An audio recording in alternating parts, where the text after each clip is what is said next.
రంగారెడ్డి జిల్లా బాలాపూర్ మండలం నాదర్గోల్ భూ బాధితులకు అండగా నిలిచారు మాజీ మంత్రి హరీష్ రావు. తనను కలిసేందుకు వచ్చిన 150 మంది రైతులను అన్ని వివరాలు అడిగి తెలుసుకున్నారు.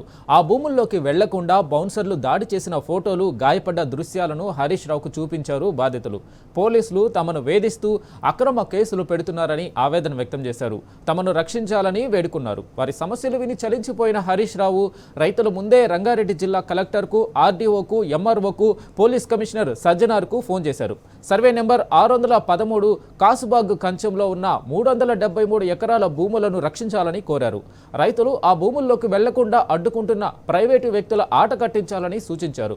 ముదిరాజులు చెరువులో చేపలు పట్టుకోకుండా, ఆ భూముల్లో ఉన్న ఆలయాన్ని స్థానికులు సందర్శించకుండా అడ్డుకునే అధికారం ప్రైవేటు వ్యక్తులకు ఎక్కడిదని ప్రశ్నించారు.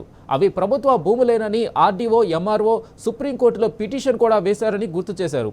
వేల కోట్ల విలువైన ప్రభుత్వ భూములను కబ్జా చేస్తున్న రియల్ ఎస్టేట్ మాఫియాను, బౌన్సర్లను అక్కడ నుంచి తరిమి కొట్టాలని అధికారులను కోరారు హరీష్ రావు. తమ సమస్యపై తక్షణమే స్పందించిన హరీష్ రావుకు బాధితులు ధన్యవాదాలు తెలిపారు. నాదర్గోల్ భూములు అన్యాక్రాంతం కాకుండా గతంలో కేసీఆర్ ప్రభుత్వం ల్యాండ్ సీలింగ్ యాక్ట్ కింద హైకోర్టు వరకు న్యాయ పోరాటం చేసిందని హరీష్ రావు గుర్తు చేశారు. ఆ భూములు ప్రభుత్వానివేనని ప్రస్తుత ప్రభుత్వం కూడా సుప్రీంకోర్టులో అఫిడవిట్ వేసిందని తెలిపారు. కానీ కాంగ్రెస్ ప్రభుత్వ పెద్దల అండదండలతోనే ప్రైవేటు వ్యక్తులకు ఈ భూములను దారాదత్తం చేసే కుట్ర జరుగుతుందని హరీష్ రావు మండిపడ్డారు. ప్రభుత్వ భూములు, చెరువుల రక్షణ కోసమే హైడ్రా తీసుకొచ్చామని గొప్పలు చెబుతున్న సీఎం రేవంత్ నాదర్గుల్లోని వేల కోట్ల ప్రభుత్వ భూమి, అందులోని చెరువును రియల్ ఎస్టేట్ రాబందులు కబ్జా చేస్తుంటే ఎందుకు నిద్రపోతున్నారని ప్రశ్నించారు. హైడ్రా కేవలం పేదల ఇండ్లను కూల్చడానికే ఉందా అని మండిపడ్డారు. చెరువును, ఫీడర్ ఛానళ్లను ధ్వంసం చేసి రియల్ ఎస్టేట్ కబ్జాదారులు కంచెలు వేస్తున్నా హైడ్రా పట్టించుకోదా అని నిప్పులు చెరిగారు హరీష్ రావు. బాగున్నారా? Good morning. ఒక నిమిషం మాట్లాడచ్చా? ఇప్పుడు నాదర్గుల్ రైతులందరూ వచ్చారు. మహిళలు ఒక 50 మంది, మగవాళ్ళు ఒక 100 మంది, 150 మంది నా దగ్గరికి వచ్చారు.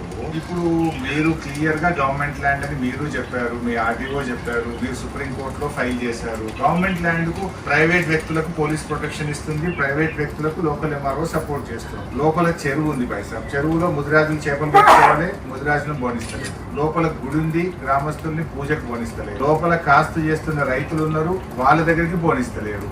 ఇప్పుడు లోపలికి మెటీరియల్ పోతుంది, లోపలికి వెళ్ళి ఇంటర్నల్ గా మళ్ళీ గోడ కడుతుంది. ఎట్లా కడతారు బైసాబ్? గవర్నమెంట్ ల్యాండ్ మీరు ప్రొటెక్ట్ చేయాలి, కానీ ప్రైవేట్ వాళ్ళు బౌన్సర్లను పెట్టి ఎట్లా ప్రొటెక్ట్ చేస్తారు బైసాబ్? అండ్ మీకు తెలుసు ల్యాండ్ సీలింగ్ యాక్ట్ ఎంత పవర్ఫుల్ అంటే సుప్రీంకోర్టు 5 బెంచ్ జడ్జిమెంట్ ఉంది. ఈ చిన్న చిన్న కోర్టులు, కింది కోర్టులు ఇచ్చేవి ఏవి కూడా సీలింగ్ ల్యాండ్ విషయంలో వర్తించవు అని స్టేట్ ఆఫ్ చెన్నై వర్సెస్ ఒక ఇండివిజువల్ వ్యక్తిలో సుప్రీంకోర్టు ఆర్డర్ ఇచ్చింది. హైకోర్టులు, లోయర్ కోర్టులు ఇచ్చే ఎటువంటి కోర్టు ఉత్తర్వులు కూడా ల్యాండ్ సీలింగ్ యాక్ట్ లో వర్తించవు అని 5 బెంచ్ జడ్జిమెంట్ ఉంది. మీకు పంపిమంటే పంపిస్తాం. ఆర్డీఓ గారు నమస్తే. ఇప్పటిదాకా కలెక్టర్ గారితో మాట్లాడిన పక్క ఫోన్ లో.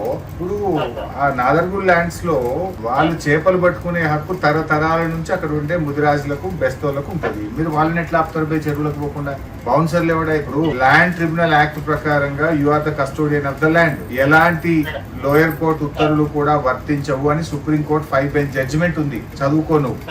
అది నువ్వు నీ కబ్జాలో ఉండాలి భూమి. వాడేవాడు బౌన్సర్లు ఎవడు? ప్రైవేట్ వాళ్ళ చేతిలో ఎట్లా ఉంటుంది ఆ భూమి? సీలింగ్ భూమి నువ్వు వాళ్ళ చేతిలో ఉంటే నువ్వేం చేస్తున్నావు? రేపు పొద్దున నువ్వు జవాబుదారు అవుతావు. నువ్వే సుప్రీంకోర్టులో ఏం వేసినావు? ఇది గవర్నమెంట్ ల్యాండ్ అని నువ్వే సుప్రీంకోర్టులో ఎస్ఎల్పీలు వేసినావు. నీ గవర్నమెంట్ ల్యాండ్ ప్రైవేట్ వాళ్ళ చేతిలో ఉంటే నువ్వేం చేస్తున్నావు బైసాబ్? నువ్వే చేసినావా లేదా సుప్రీంకోర్టులో ఇది గవర్నమెంట్ ల్యాండ్ అని? మరి ప్రైవేట్ వాళ్ళు ఆడ కబ్జా పెట్టుకుంటే మరి నువ్వు ఎందుకు సైలెంట్ ఉంటున్నావు? సుప్రీంకోర్టులో గవర్నమెంట్ ల్యాండ్ అని వేసేది నువ్వే, సంతకం పెట్టేది నువ్వే. ప్రైవేట్ వాళ్ళు లోపల గోడలు పెడుతుంటే, కబ్జాలు పెడుతుంటే, బౌన్సర్లను పెట్టి ప్రజల్ని కొట్టిస్తుంటే మాట్లాడకుండా ఉండేది నువ్వే. నువ్వు హైడ్రాకు రాయి, దయచేసి రాయి, ఊరోళ్ళని అది పంపి నువ్వు దగ్గరుండి నీ పొజిషన్ లో పెట్టుకో భూమి. రైతులను ఆపకుండా చూసుకోండి దయచేసి. అనవసరంగా మీకు చెడ్డ పేరు తెచ్చుకోకండి. ఎంఆర్ఓ గారు హరీష్ రావు నమస్తే. ఏం సంగతి? నాదర్గుల్ రైతులను ఏమో బైండ్ ఓవర్ చేస్తానని బెదిరిస్తున్నావట. అట్లా బైండ్ ఓవర్ చేయొద్దు. నేను ఇప్పుడు కలెక్టర్ సార్ చెప్పినా, ఆర్డీఓ గారు చెప్పినా, మీరు ఎంఆర్ఓగా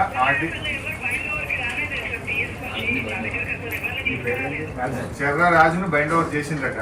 అట్లాగే మిగతా రైతుల్ని కూడా బైండ్ ఓవర్ చేస్తామని బెదిరిస్తుందట. నా దగ్గరికి ఒక 150 మంది రైతులు వచ్చిండ్రు. 3 విషయాలు విను. ఒక్క నిమిషం.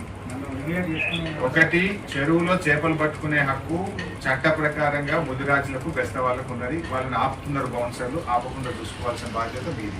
చెరువును కాపాడాల్సిన బాధ్యత కూడా మీదే. ఇప్పుడు ఆ చెరువుకు నాలాలు ఉన్నాయండి, నీళ్ళు వచ్చే కాలువలన్నీ కూడా మూసేసి వాళ్ళు రాళ్ళు వేసి మట్టి పోసి చెరువుకు నీళ్లు రాకుండా చేస్తున్నారు. హైడ్రాక్ రాయండి, ఆ చెరువు యొక్క నాలాలను ప్రొటెక్ట్ చేయండి, చెరువును ప్రొటెక్ట్ చేసే బాధ్యత మీది. అక్కడ దేవాలయం ఉంది, దేవాలయానికి గ్రామ ప్రజలు వెళ్లి పూజలు చేసుకునే హక్కు వాళ్ళది. తరతరాలు తండ్రులు తాతల నుంచి పూజలు చేస్తున్నారు. మరి వాళ్ళు ఎట్లా ప్రొటెక్షన్, బౌన్సర్లకు ఎంత ప్రొటెక్షన్ ఇస్తున్నారు పోలీసు వాళ్ళు? మరి రైతులు ఎవరైనా లోపలికి టెనెంట్ ఫార్మర్ పోతే వాడు కొట్టబట్టే బౌన్సర్ అనుకోవడంగా పిఎస్ కు చెప్పండి మీరు, దిస్ ఈస్ గవర్నమెంట్ ల్యాండ్ అని నువ్వే లెటర్ రాయి.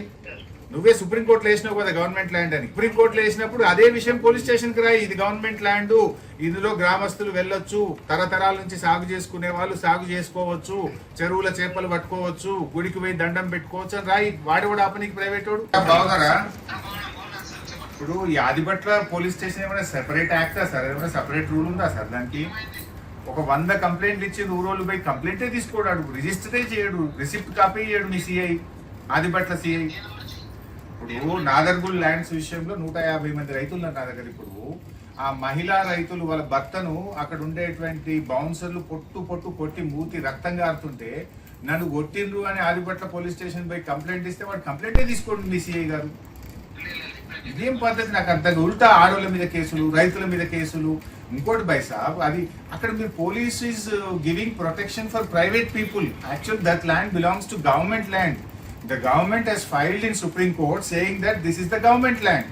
గవర్నమెంట్ ల్యాండ్ అని చెప్పి సుప్రీం కోర్టులో ఆర్డీఓ కలెక్టర్ సంతకాలు పెట్టేమో సుప్రీం కోర్టులో ఫైల్ చేసిండ్రు. కైండ్లీ మీరు ఆ రైతులు ఆపద్దని చెప్పండి. ఇప్పుడు ఆడ చెరువు ఉంది సార్, చేపలు పట్టుకోవడానికి ముదిరాజులు పోతే లోపలికి పోనిస్తలేరు. ఆడ గుడి ఉంది, దేవుని దగ్గర పోతే రైతులు లోపలికి పోనిస్తలేరు. అక్కడ వ్యవసాయం చేసుకుంటే టెనెంట్ ఫార్మర్స్ ఉన్నారు, లోపలికి పోతే పోనిస్తలేరు. పోగానే పోలీసుకు ఫోన్ చేసుడు, పోలీసు వాళ్ళు వచ్చి వీళ్ళనే పట్టకపోవడు. Kindly you please find out and tell that CI ఎవరు వచ్చి కంప్లైంట్ ఇచ్చినా ఫస్ట్ రిజిస్టర్ చేయండి, ఎంక్వైరీ చేయండి, యాజ్ పర్ లా యాక్ట్ చేయమనండి.